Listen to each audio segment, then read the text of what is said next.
Good morning. And can the presenter start? Good morning, ma'am. How would I get?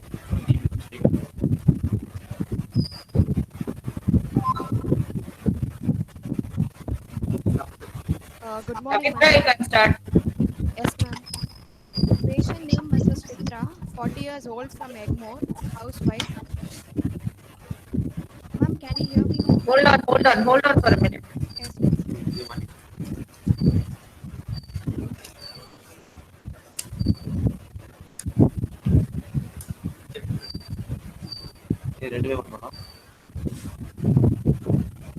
It looks highly infected.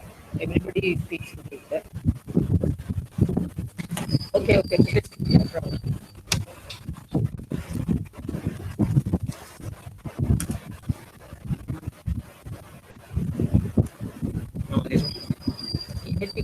Anything where I can hear properly.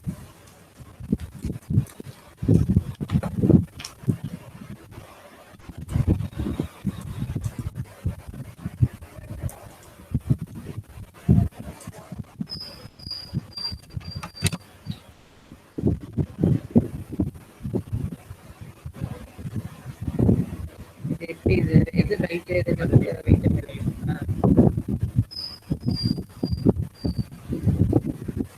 Correct. Start, ma'am. Pavitra? Yes, ma'am. Yes, ma'am. Yeah. Mrs. Chitra, 40 years old, female, a resident of Egmore, housewife by occupation, belonging to socioeconomic class 3, para 2, life 2, came to OPD with chief complaints of pain in the lower abdomen for last 3 months, swelling in the lower abdomen for 1.5 months. On elaborating, the patient complains of pain in the lower abdomen at the midline just below the navel for 3 months. It is insidious in onset, progressive in nature, dull aching in character. Uh,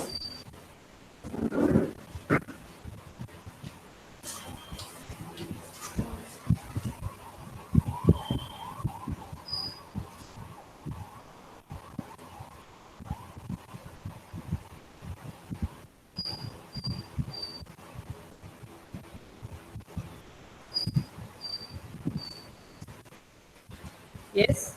1 second, I'm opening it. Um, she's having problem.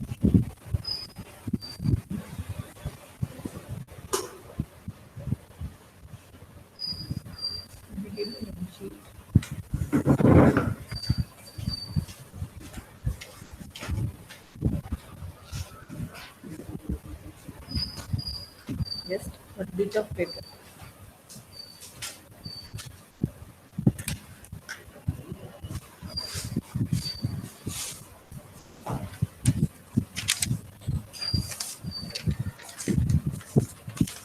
Check it out. She's not able to.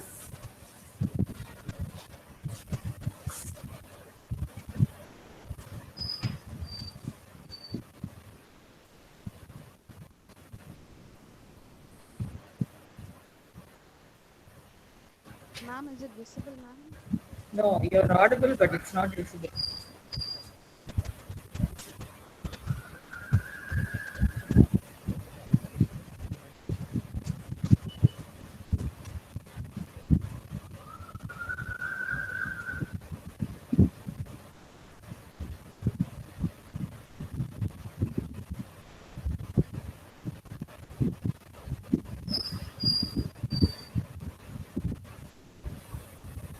Is it visible now, ma'am? No, ma'am. It's audible, but I'm not able to see her slide, right? That's the problem.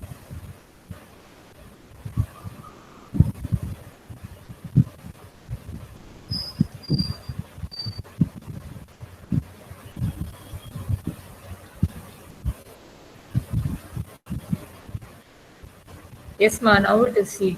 Okay, ma'am. On elaborating the complaints, the patient complains of pain in lower abdomen at the midline, just below the navel for 3 months. It is insidious in onset, progressive in nature, dull aching in character. It was relieved on occasional over the counter medication and aggravated on physical activity.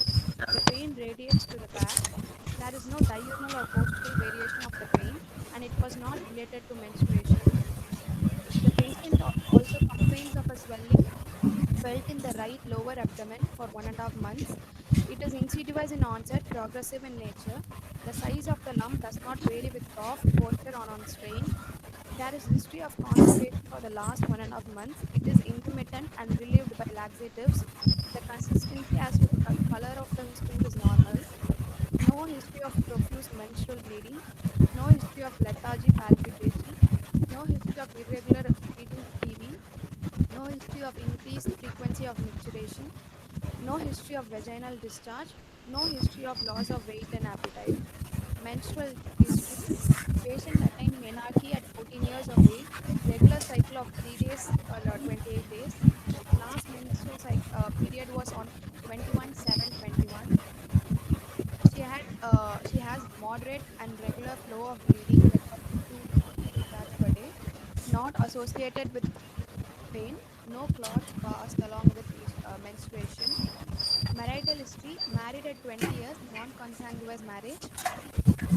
Obstetric history, para 2, life 2. Last childbirth, normal delivery 14 years back. Both children are healthy. Family planning is done. Past history, no history of similar symptoms in the past. No history of diabetes, hypertension, asthma, epilepsy, or TB. No history of blood transfusion. No history of treatment for ovulation induction. No history of previous surgery. Family history, no history of similar complaints in the mother and sister.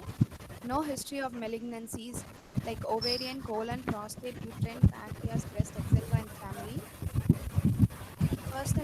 Personal, history, consumes mixed diet, no sleep disturbances, no history of tobacco and alcohol intake, no history of working in asbestos factory.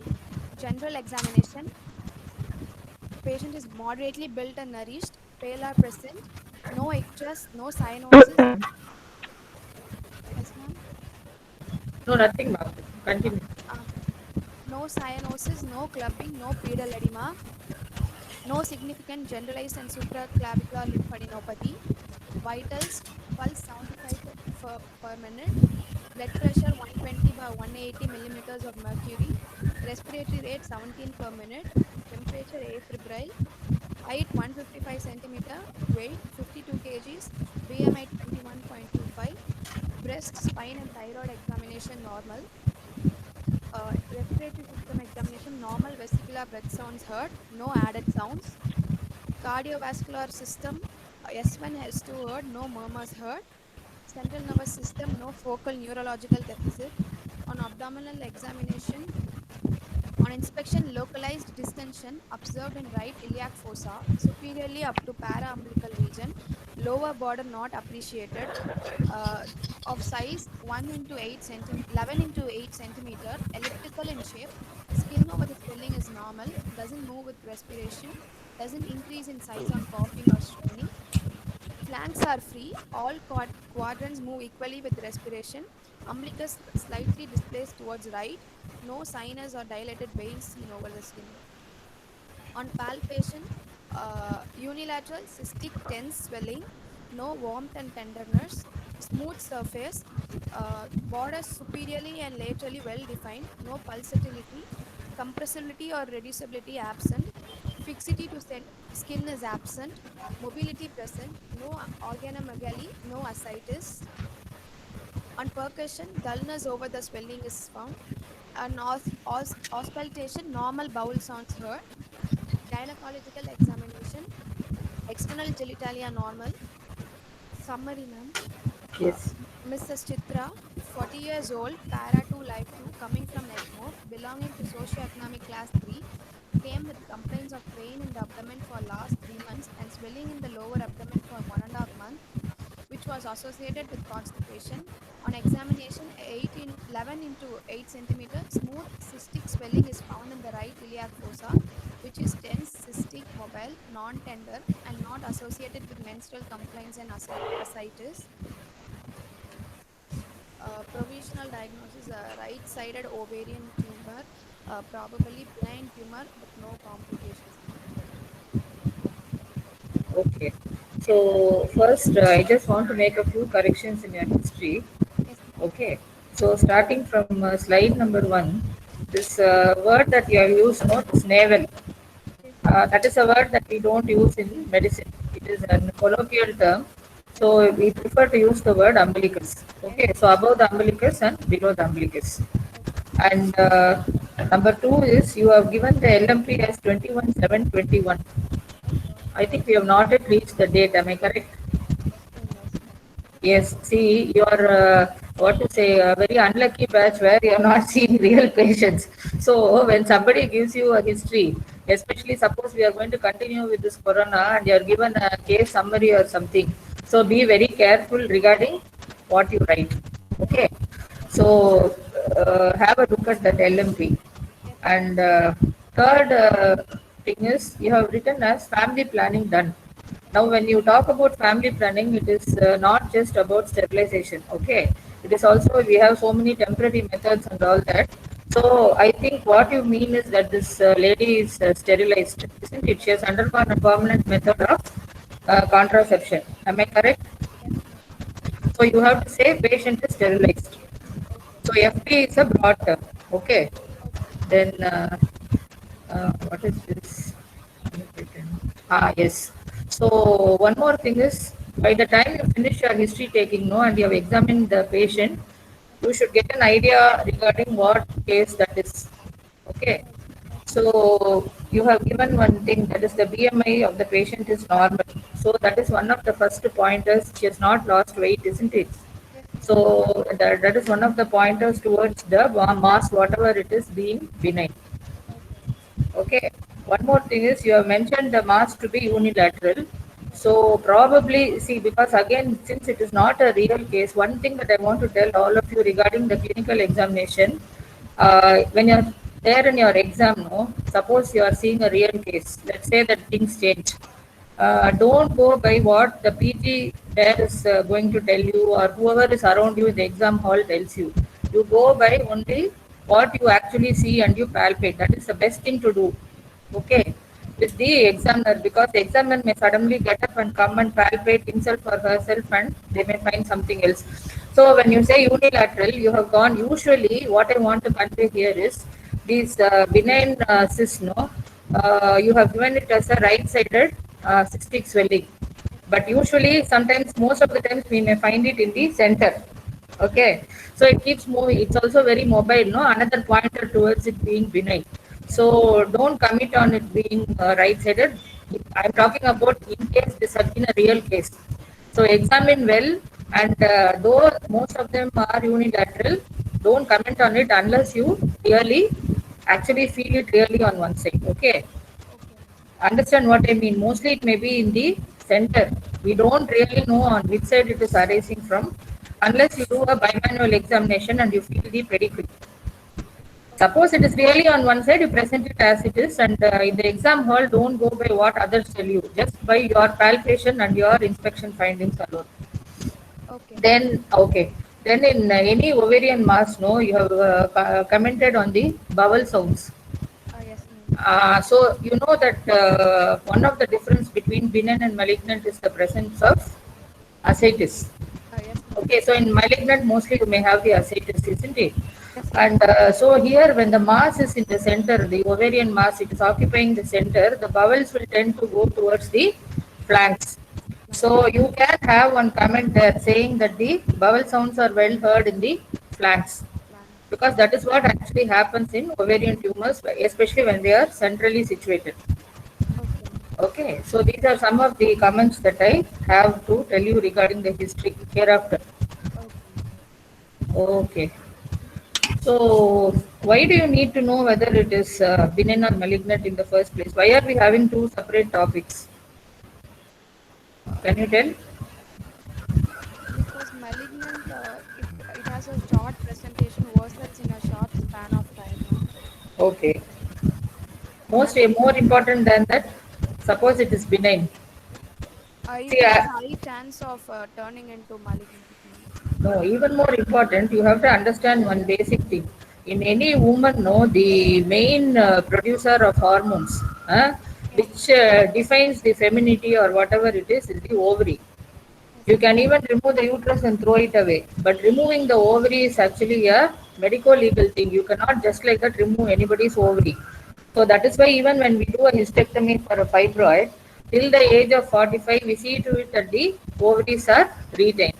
Okay. Yes, ma'am. So we have to be very sure what kind of lesion this is. That is why we tend to, and also another important thing is age.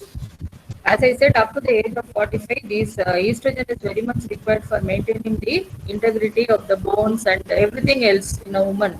So we cannot just like that remove the ovary as such. So we may have to go for a conservative therapy also, like cystectomy, etc. And so that at least one ovary is retained, and also the ovarian tissue of the affected site may also be retained. So it is very much necessary to differentiate whether this we cannot go for radical surgeries removal of the ovary. The patient may even take you to the court. So you know what is benign and what is malignant. Okay. So now you proceed with this differential diagnosis before I go on to my slides. Okay, ma'am. Uh, Differential diagnosis: full bladder, ascites, mm, encysted tuberculosis, fibroid, pregnancy, myoma, hydronephrosis, mesenteric cyst, enlarged spleen, mucocele of appendix, hiatal cyst, ma'am. okay. So full bladder. How will you differentiate? Full bladder, it will be more anterior, it will be dense and Okay. firm, ma'am.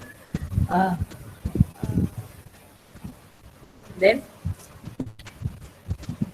okay. So what I'm trying to tell is this full bladder should not at all be in a differential diagnosis when you're examining, because yes, ma'am. any gynec case or an obstetric case for that matter, except for a few cases, you have to ask the patient to first go and empty the bladder and come.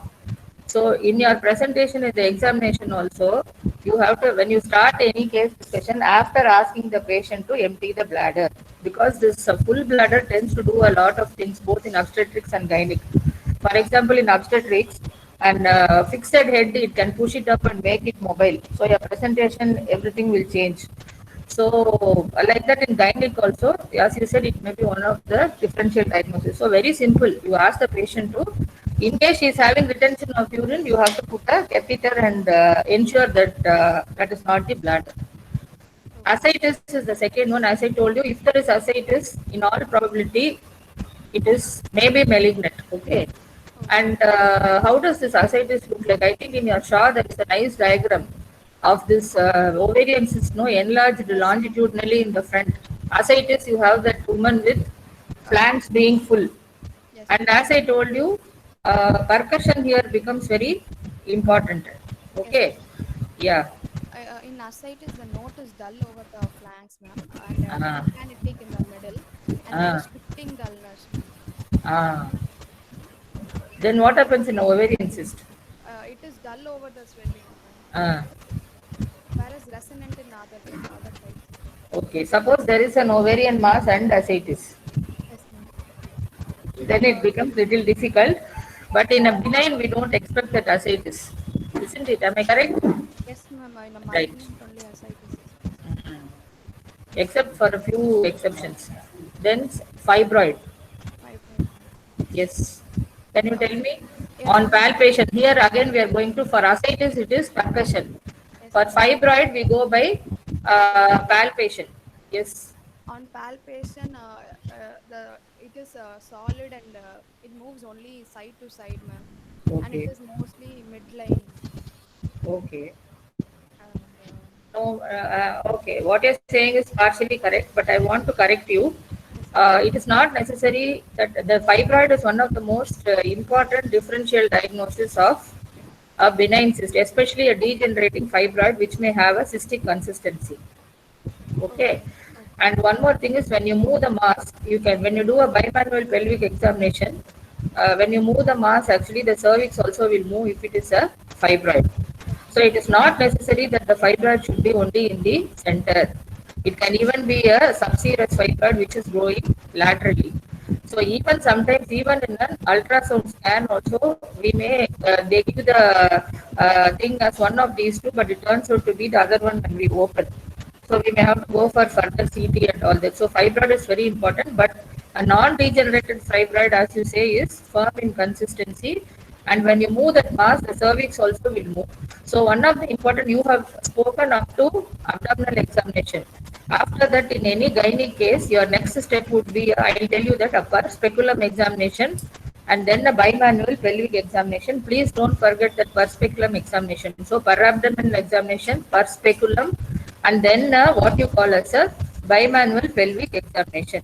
So the third part in obstetrics, where the corresponding one will be a per vaginal examination, whereas in the gynae case it will be a bimanual pelvic examination. What do you mean by bimanual? Two fingers of the right hand, no, with a sterile glove, two fingers are inside the vagina, and your left hand will be over the abdomen, over the mass. So between these two hands, you will be feeling all the pelvic structures and the masses. Okay, Okay. and we will be describing the shape and the mobility, and also you may know whether the mass is moving with the cervix, so that you will know whether it is adnexal or whether it is from the uterus. And apart from that, you can also feel the pedicule of the ovarian cyst and the adnexal masses sometimes. Okay, if it is a long pedicule, you can feel it arising from one of the cornices. So these are all the advantages of a bimanual pelvic examination. And even before that is a speculum examination, I really want to emphasize, though it may not be very significant in the case of a benign ovarian cyst, a speculum examination tells you many, many things. So you will be able to visualize the vagina and the cervix.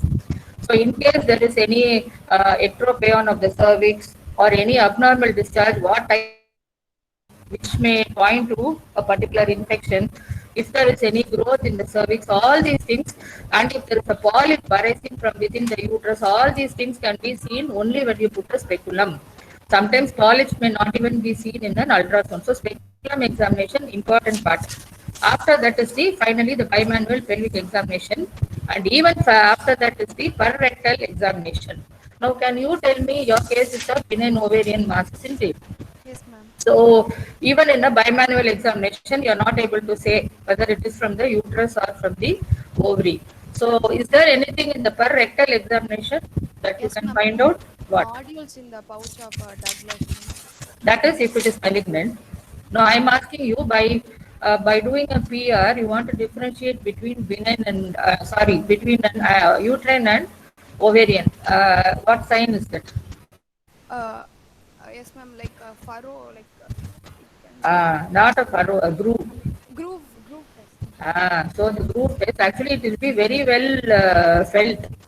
Yeah, sometimes not even in a bimanual, in a PR, no, you can feel this groove between a normal uterus and a adnexal mass.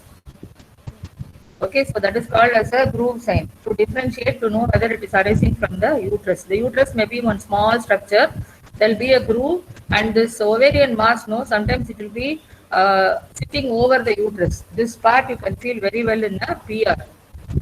Okay, Okay. right, okay. Mm, hydronephrosis, okay. Hydronephrosis, what exactly do you mean? Why do you put it in a differential diagnosis? Because, ma'am, it may also like present anteriorly as well as swelling, ma'am. Uh, what happens to this benign cyst? Can they grow extraperitoneally? No, ma'am. It can grow. It is one of the complications actually. So Okay. probably at that time you may mistake it for something arising from the kidney. Okay. And pregnancy?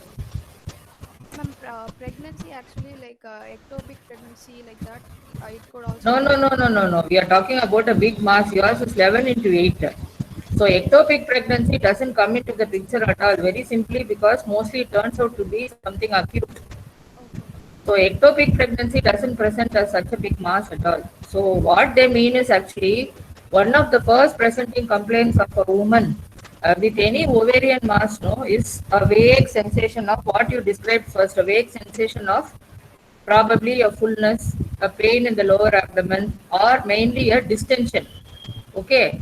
So Okay. sometimes she keeps thinking that it is just fat, she's growing fat or something, and then she ignores. Then when we do a scan, we find this out. So like that, the same lady, especially when she is sterilized, she may think that it is a cyst, but it may turn out to be pregnancy.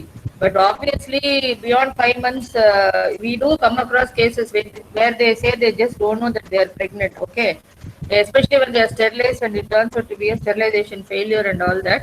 But after 5 months, what happens? We do find it out because the movements of the fetus begins.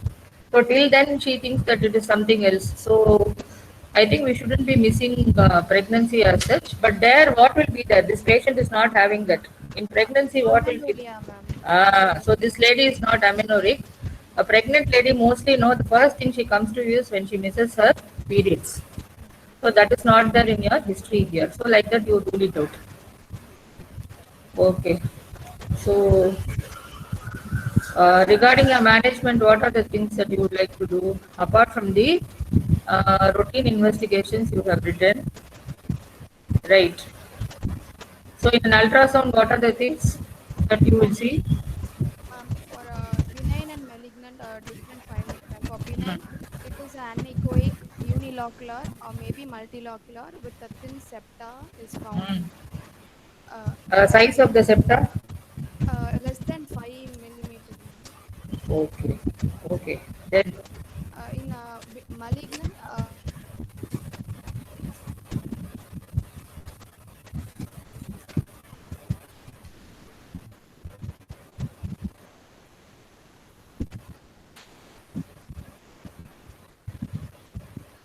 I'm not able to hear. 1 minute, Pavitra, hold on.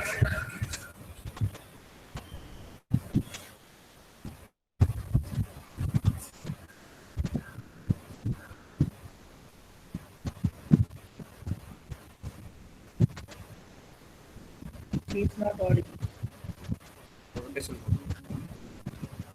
Pavitra, she's speaking, but it's not audible. can you hear me now? Yes, now I'm able to hear. Yes, ma'am. Sorry, ma'am. Actually, Uh, okay, okay, no yes, problem. ma'am. Okay, so you have spoken about the ultrasound features. Uh, Then what is in the uh, continue, ma. malignant, there is a multilocular cyst with thick septae, more than Uh, 5 meter thickness, and there is extreme in the septae, okay.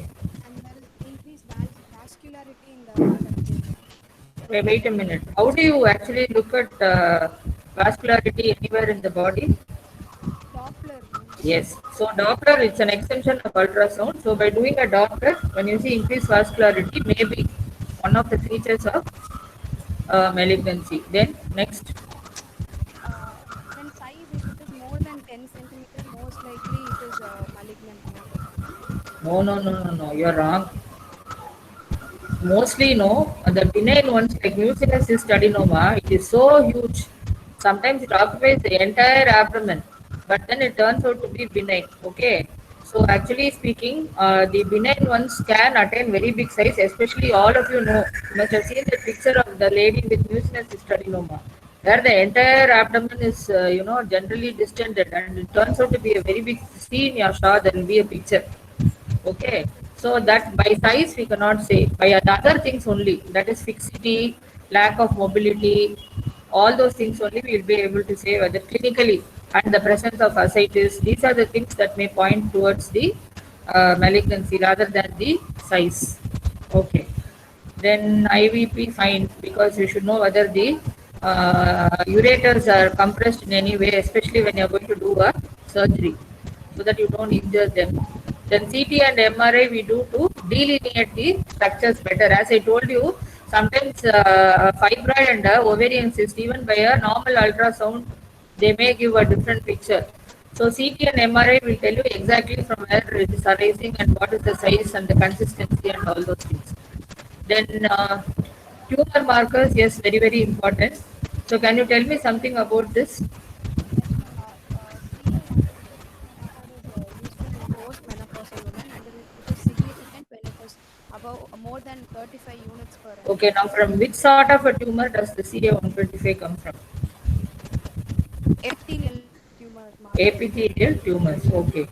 So, can you tell me some? It is raised usually in malignancy, and can you tell me some non-malignant condition where the CA125 is raised?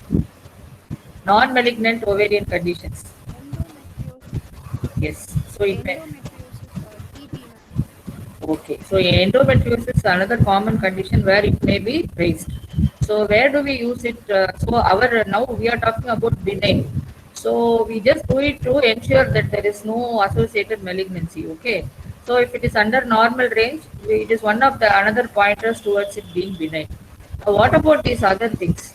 AFP, HCG, LDH, and all that. Those are seen in pre-pubertal women, ma'am, because tests of stromal tumors are common. No, rather than saying like that, let us say that if these things are raised and you also have a ovarian mass, probably they are germ cell tumors. Okay. So it doesn't tell us about benign malignancy, but it tells us that probably they are germ cell tumors. Okay, so X-ray chest. Right. Go to the next one now. Next slide. That's all. That's all. Okay. Can I have my slides?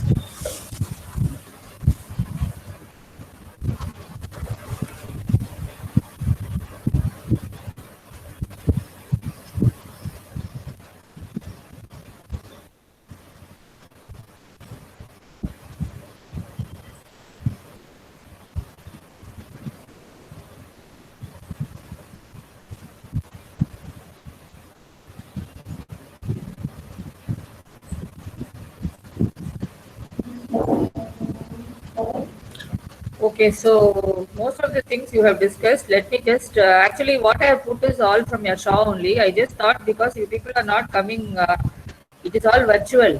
So I thought probably all look into the screen and maybe just we can go through this. So by history, as you have said, it is mostly not related to age or parity. It can be that at any age, and I am talking only about benign. So there is no pain. Okay, no menstrual disorder, as you said. Your patient is having regular periods. What are the exceptions to a person with a ovarian mass with menstrual disorder? So where can you have a menstrual disorder? So as I put it up on the screen, feminizing ovarian tumors. There you can either be as a abnormal uterine bleeding can be there in a reproductive age group. In a postmenopausal bleeding, postmenopausal woman, if she's having postmenopausal bleeding along with the ovarian mass, so that can be a feminizing ovarian tumor. So that is one of the exceptions where the menstrual abnormalities may be there. Right. So as you generally say, in a benign cyst or a benign mass, there is no pain. Now, where can you have a excruciating severe pain? In a benign ovarian tumor. One of the most common that comes in complication, but I would like to say that if there is a sudden hemorrhage into the cyst, or the most important one which we see very often is torsion. When it undergoes torsion, what happens? The pedicles, no, they get twisted and the blood supply is cut off. That time it becomes an emergency, surgical emergency, and we have to go open her up and we have to remove that cyst. Okay, so it is a surgical emergency torsion. So that time she can have pain. So these are some of the exceptions. And by examination, you have already described. Mostly they are unilateral, several times cystic only, well defined and mobile. So when you see a real case, you will find that it is really like a balloon. When you push it from side to side, no, it goes into the abdomen from here and there. It keeps going like a balloon. So when you see a real case, you will be able to appreciate that. So usually there is no ascites except in Meek syndrome. Okay, what is Meek syndrome? Pavitra, are you there? Yes, ma'am, I'm there. What is Meek syndrome? All this is in pathology, I think. Where do you see that? So in a fibroma of the ovary, you may have, okay, ascites associated, but that doesn't mean that it is a malignant one. So we are talking about some exceptions, right? So usually, as you said, nodules in PR you said. So when it is benign, no nodules are found in the abdomen or in the pouch of Douglas when you do a PV or PR. Okay. So when you do an ultrasound, mostly it is cystic. Sometimes internal echoes may be there, sometimes not. No ascites. Doppler, there is no increased vascularity. And MRI and CT, they will just, say whether the ultrasound features are correct or not. Okay, so here the symptom wise, I just want to tell you that it is a very sad thing that many of these ladies who come with stage 4 ovarian cancer and all that, they at least, those days when people were not doing ultrasound so often, they used to go to the doctor, and I'm sorry to say sometimes male doctors, no, because you people forget OG the moment you finish the final year. Okay, so there is no role for inspection as far as our doctors are concerned after they pass OG and go. So what happens? This lady goes and she keeps telling about some vague symptoms in the abdomen. She feels fullness and all that.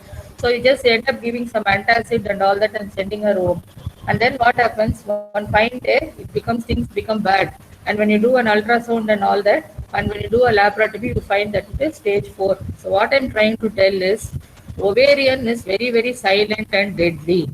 Okay, so never miss that. See, when there is a CA of the endometrium, it will present as abnormal bleeding. CA cervix, no need to say at all. We have so many screening methods, pap smear and via Villay and all, and it is outside the body, so it is easily seen. But ovary is very deadly. So make it a point never to miss on the palpation, and probably what do you say, at least once a year a woman should undergo a ultrasound because it is indispensable. So people say doctors do a lot of investigations, not necessary, but those days have gone by. So when you do at least once a year, when you do as a part of a routine checkup, when you do an ultrasound, probably you will be able to pick up things early because it is a silent and deadly malignancy of the ovary. Okay. So in the menstrual cycle, mostly not affected as you told in your history. So menorrhagia can be there in, not menorrhagia, the term we use now is heavy menstrual bleed. Only in granulosa and theca cell tumors. And you may have amenorrhea and virilization in masculinizing tumors. And postmenopausal bleeding may be there in benign Brenner and feminizing tumor. Then comes the pressure symptoms. Naturally, our friend in the front, OG's friend in the front is the urinary bladder. So it may press on the bladder. And another important thing is patient may even present with dyspnea. Okay, because of the, when it goes upwards, I told you some of them are so huge, they occupy the whole abdomen, they may press on the diaphragm, leading to dyspnea and palpitation. Then there may be pressure on the great vessels. So this patient may also have bilateral pitting edema of the feet. I think you did not mention that in your history, am I correct? In general examination, Ah. I said no pedal edema. Okay. So if you have told, it's fine that this is the significance, bilateral pitting edema because of the pressure on the vessels. Then, as I told you, pain may or may not be there. Now, pain may be of some types. One is this abdominal discomfort because of the huge size. Apart from that, as I told you, distortion, then rupture, hemorrhage, all those things. And the person who comes with a torsion of the ovary, maybe a young person also. So, what all does she have? She has acute pain, she has vomiting, then she will be in shock. So, naturally, the pulse will be thready, feeble, and it will be a high pulse rate. And when you palpate the abdomen, it will be tense and tender. And a dermal cyst may become infected. That time the patient may have pain and fever.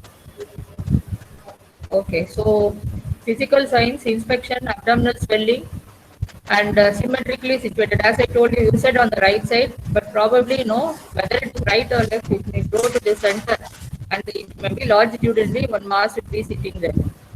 Then palpation, you have already told, the upper and lateral margins are well defined.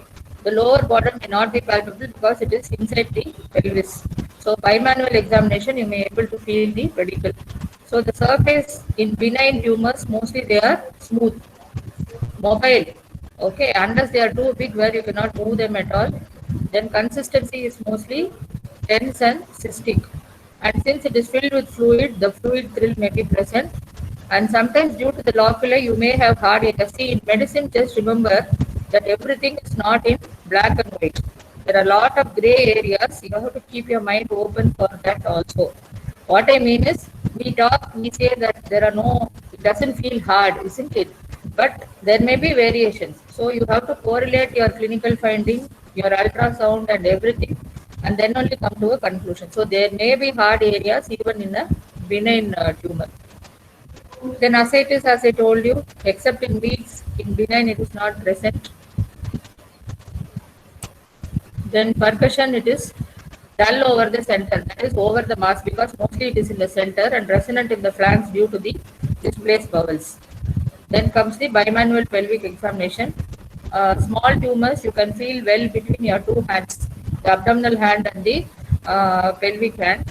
Then large tumors, we can only probably feel the lower pole. You cannot feel the whole thing and say this is of this size and shape and all that. And as I told you, delineation of the uterus, when the ovarian tumor is raised by the abdominal hand, you can feel the cervix. But in ovarian tumor, the cervix, if it's a fibroid, the cervix also will be pulled up. But in a ovarian tumor, it will not be pulled up. Only the mass will go up. Then PR examination, I have already told you, groove sign will be present and hard nodules in case it is malignant. Differential diagnosis already you have told, so I'm not going into it. So obesity, what I want to here emphasize again is, if the woman says she feels that her abdomen has swollen, and then she feels some heaviness, please palpate and also do a ultrasound, because obesity also is one of the differential diagnosis. Yes. Okay. So in the ultrasound, the transvaginal approach is preferred, especially for small tumors, because the transvaginal ultrasound, when you do it, is the probe is going close to all the structures in the pelvis. Especially if there is obesity, the transabdominal may not give you a clear picture. So transvaginal, always for any pelvic pathology, if you want to see, you can go for the transvaginal. Right. Doppler, you have already touched on that. CT and MRI, better differentiation, and also to find out the type, consistency. Tumor markers also you have already touched upon. So coming to the management, mostly for all the benign tumors, we go for surgery. Okay, so we may like to make it as conservative as possible. So suppose she is beyond the age of 45, let us say, and this decision, I want to make it very clear, is not taken by the doctor. The decision is actually taken by the patient always. The role of the doctor before going for surgery is to take an informed consent. Okay. So most of the ladies don't think that everybody will shake their head and say, she may say, no, doctor, even if I'm 45, I want to retain my uterus. Remove only my ovary because you're telling me it is benign. Then you have to do that only. But you can explain to her and tell her that after the uterus is only a bag. The one she has delivered her children, after that, it is just, every month she gets a period, sometimes too much of it, and it creates. So tomorrow something may arise from that also.